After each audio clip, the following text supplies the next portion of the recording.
रस्ता नाही म्हणून गुडघाभर चिखलातून चिमुकल्यांचा शाळेत जाण्यासाठी पायी प्रवास, आदिवासी बांधवांचा उपचारासाठी झोळीतून जीव घेणा प्रवास, हे भयान वास्तव आहे पोखरकर वाडी चिंचेची वाडी या पाड्यातील.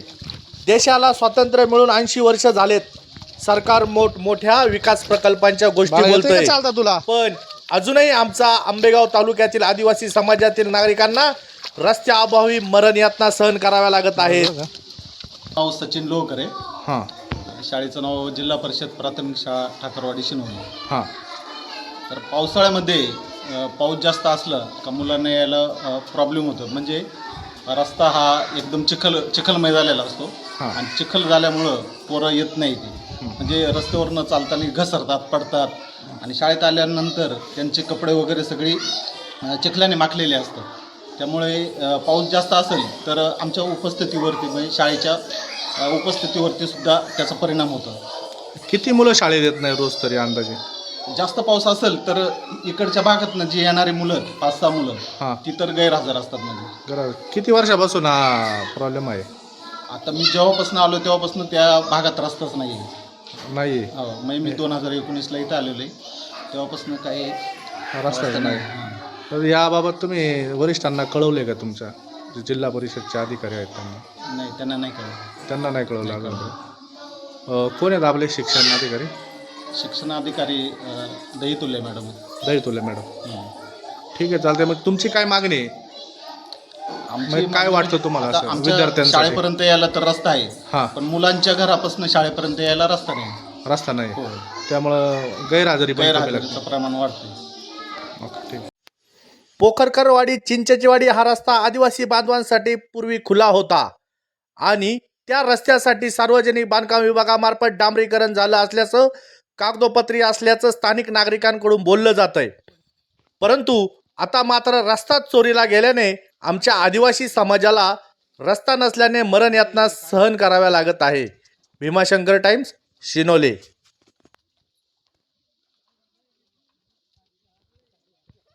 गंभीर परिस्थिती एकदम.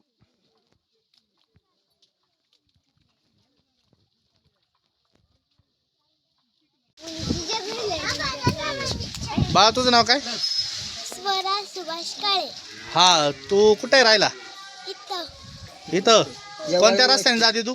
इथून चिखलातून. रस्ता आहे का चांगला?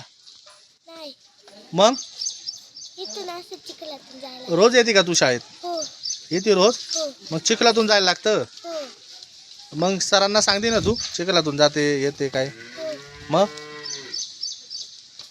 चिखलातून जाते. हो.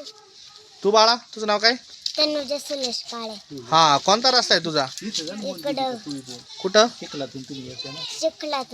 चिखलातून जाते. रस्ता चांगला नाही का? नाही, किती वर्ष झाले तरी अंदाजे? किती दिवस झाले चिखलातूनच जाते? पाऊस झाल्यापासून जाते. बाळा, तुझं? तू पण चिखलातून येते का? रस्ताच नाही म्हणून? हो. दुसरा रस्ता नाही का? नाही. मग चिखलातून. तुझं नाव काय बा? कार्तिकी गोपीनाथ काळे. हा, रस्ता नाही आहे. नाही. मग तुला काय म्हणायचं? काय तुमचं म्हणजे तुला काय वाटतं? रस्ता चांगला चिखल असतो सगळा? हो. किती चिखल असतो? हा, मोकर. मोकार. हो. मग चिखलातून येते.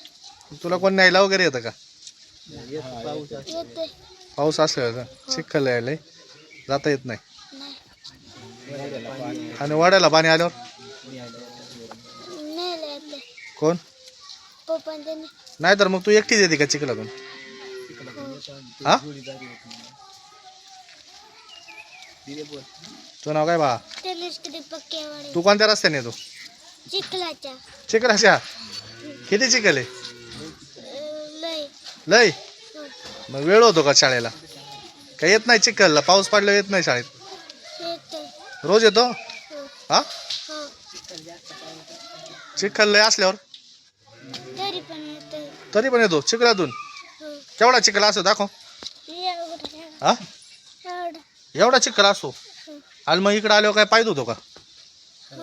हा, हो. बॅगेला चिखल लागले. हा तो नावा काव्यानंद काय तू पण चिखलातून येते केवढा चिखल असतो दाखव एवढा बाबू आणि मग पूर आल्यावर वड्याला मधी येत नाही नाही येत शाळेतच येत नाही तू रे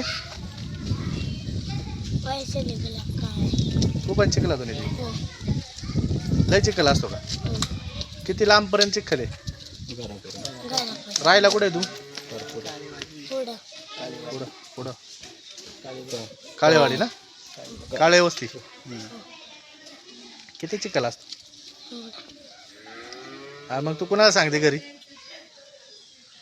पप्पाला शाळेत येण्याची इच्छा होती का तुला हो होते ना रोज येते शाळेत ना हो का चिखलामुळे येत नाही कधी कधी येतं येते ना हो चल चल चल बाळा चल